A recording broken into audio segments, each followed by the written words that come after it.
नमस्कार, मी नरेश सायरे. माझं वय 40 वर्ष चालू आहे. मी नागपूरवरून आलेलो आहे. यापूर्वी मी 2022ला आलेलो होतो इथे. त्यावेळेस 5 दिवस इथे थांबलो. मला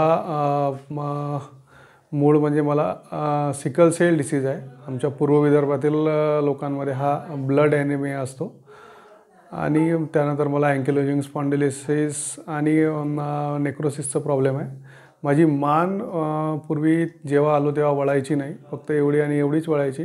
पण तिथे 5 दिवसाच्या ट्रीटमेंटनंतर माझी मान बऱ्यापैकी वळायला लागली. आता पुन्हा तेच त्रास सुरू झालेला होता आणि दुसरे पुन्हा आणि शरीर शुद्धीकरणासाठी मी आता मूळ म्हणजे शरीर शुद्धीकरणासाठी यावेळेस आलेलो.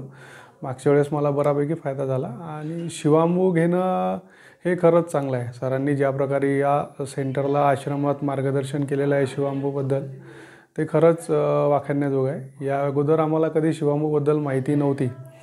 सरांनी त्याचं महत्त्व पटवून दिलं. शिवांबू पिणं ही खूप दूर राहिलं. आता आम्ही बाकी समाजात किंवा इतर लोकांना सांगितलं तर त्यांना पटत नाही. पण यामुळे मी इथे डोळ्यांनी अनुभवलेले आजार आहेत. त्यात कॅन्सर, गळ्याचा कॅन्सर, पायाचा ट्यूमर, ब्लॅडर कॅन्सर, चमडीचे रोग. आता माझा स्वतःचा स्पॉन्डिलोसिस यामध्ये खूप फरक जाणवतो आहे आणि शरीर खूप हलकं होतं आहे. माझं वजन मी आता इथे आले तेव्हा माझं वजन होतं जवळजवळ 71 किलो. आता माझा 6 दिवसाचा सरांनी मला उपवास सांगितला.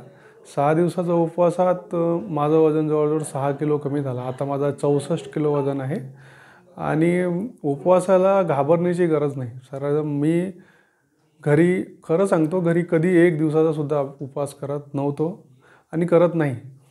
पण इथे 6 दिवसाचं शक्य झालं. त्यामध्ये एकच आहे, तुम्हाला भरपूर पाणी प्यायचं आणि भरपूर शिवांबू घ्यायचं. मी रोज 8 ते 10 ग्लास शिवांबू घ्यायचो.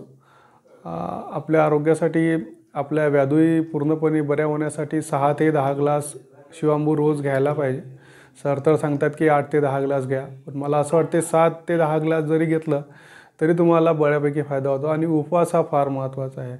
काही बहाणे करण्यात अर्थ नाही की माझं डोकं दुखतं आहे, मला अशक्त होतं, काही फरक पडत नाही.